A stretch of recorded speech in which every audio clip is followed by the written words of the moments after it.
السلام علیکم ورحمۃ اللہ وبرکاتہ۔ میں عاطف جوید ہوں اور آپ دیکھ رہے ہیں میرا یوٹیوب اور فیس بک چینل۔ معزز ناظرین، آپ کو حیرت ہوگی کہ دبئی کی قسمت بدلنے کی ابتدا صرف اور صرف 440 روپے سے ہوئی تھی۔ 1937 میں دبئی برطانوی کنٹرول میں ہوتا تھا اور برٹش انڈیا کی طرح یہاں پر بھی انڈین کرنسی ہی چلتی تھی۔ برطانیہ کو دبئی کی اسٹریٹجیکل لوکیشن سفر کرنے کے لحاظ سے بہت اچھی لگ رہی تھی۔ دبئی افریقہ، ایشیا اور یورپ کے بالکل وسط میں واقع ہے۔ برطانوی امپیریل ایئر ویز دبئی کے سمندر میں فلائنگ بورڈز کی بیس بنانا چاہتا تھا۔ پھر انہوں نے دبئی کے ساتھ ایک ایسا معاہدہ بھی کیا جسے لانگ رینج امپائر یعنی فلائنگ بورڈز یوکے سے دبئی کے سمندر میں لینڈ کرتی تھی اور پھر ری فلنگ کے بعد ان کو برٹش انڈیا اور ایشیا کے دوسرے حصوں میں بھیجا جاتا تھا۔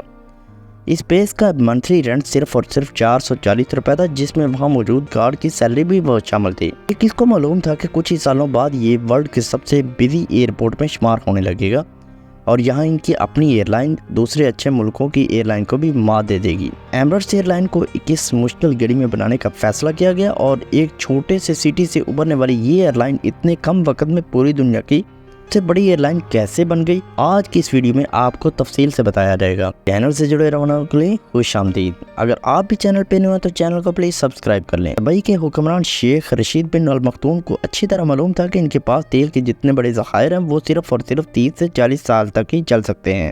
ان کو جلد از جلد کوئی آمدنی کا ایسا متبادل تلاش کرنا پڑے گا۔ انہوں نے دیکھا کہ برطانوی دبئی کو لوکیشن کو استعمال کر کے اپنی ایئر لائن کو ایک سٹاپ اوور فراہم کر رہے ہیں اور وہ دبئی کو معمولی سا رینٹ میں دیتے ہیں۔ اس بات کو دیکھتے ہوئے دبئی کے رولر نے 1959 میں دبئی ایئرپورٹ کی تعمیر کا آغاز کیا۔ 1960 میں دبئی ایئرپورٹ پر پہلی بار لانچ کیا گیا تو اس میں صرف ایک ایمپرر، ایک چھوٹے کمرہ جیسا کہ ٹنل اور ایک رن وے ہوتا تھا۔ وہ بھی پکا نہیں تھا بلکہ ریت کو کمپریس کر کے بنایا گیا تھا۔ اس رن وے پر صرف چھوٹے ڈاگلس DC-3 جیسے ایئرکرافٹ ہی لینڈ کر سکتے تھے۔ 1965 میں ایک مکمل میٹل رن وے بنانے کے علاوہ دبئی ایئرپورٹ پر لینڈ کرنے والا پہلا jet aircraft Middle East airline کا کومیٹ تھا۔ ہر گزرتے سال کے بعد دبئی کے حکمران لیٹسٹ سہولیات لانچ کرنے لگے اور 1969 میں یہاں 9 ایئر لائن کام کر رہی تھی جو 20 ڈیسٹینیشن کو آفر کرتی تھی اور 1980 میں دبئی کے ایک انٹرنیشنل سٹاپ اوور بن کر ابھرنے لگا۔ Air India, Cathay Pacific, Singapore airline اور ملیشین ایئر لائن جیسے نام ری فلنگ کے لیے سٹاپ کرتے تھے۔ دبئی سے پہلے اس ریجن میں تمام فلائٹس پاکستان کے انٹرنیشنل ایئرپورٹ پر ری فلنگ کے لیے رکتی تھی اور دیکھتے ہی دیکھتے دبئی نے کراچی ایئرپورٹ کی ساری ٹریفک کو اپنی طرف اٹریکٹ کر لیا۔ اس وقت پورے مڈل ایسٹ کے درمیان ٹریول کرنے کے لیے گلف وار کو استعمال کیا جاتا تھا۔ یہ بحرین کی ایئر لائن ہے۔ مڈل ایسٹ کو اگر اچھی فلائٹس لینی ہوتی تو وہ پہلے گلف ایئر کے ذریعے ہی دبئی آتے تھے اور پھر وہاں سے اپنے انٹرنیشنل سفر کا آغاز کرتے تھے۔ 1980 میں دبئی کے شیخ محمد بن رشید المختوم جو اس وقت دبئی کے ڈیفنس منسٹر تھے، ان کو گلف نے آفر کی کہ وہ صرف اور صرف یہ اعلان کر دیں کہ گلف ایئر دبئی کی افیشیل ایئر لائن ہے۔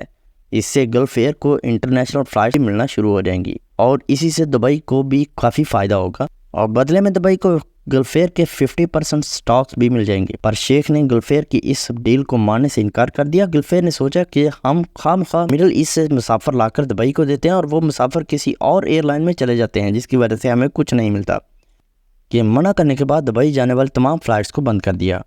گلف ایئر کا یہ ڈیسیژن دبئی کے انٹرنیشنل سٹاپ اوور کو خاصا نقصان پہنچانے لگا۔ یہی وہ وقت تھا جب شیخ محمد بن راشد نے اپنی خود کی ایئر لائن ایمریٹس لانچ کرنے کا ارادہ کیا۔ اس ارادے کو حقیقت میں بدلنے کا مطلب یہ تھا کہ پہلے سے موجود ایئر لائن سے ٹکر لینا، جس میں گلف ایئر جو ان کا پہلا ارائیول تھا، ان کے علاوہ برٹش ایئر ویز، سنگاپور ایئر لائنز اور انڈین ایئر لائنز وہ بڑے بڑے نام تھے جن کے خلاف ایمریٹس کو آپریٹ کرنا تھا۔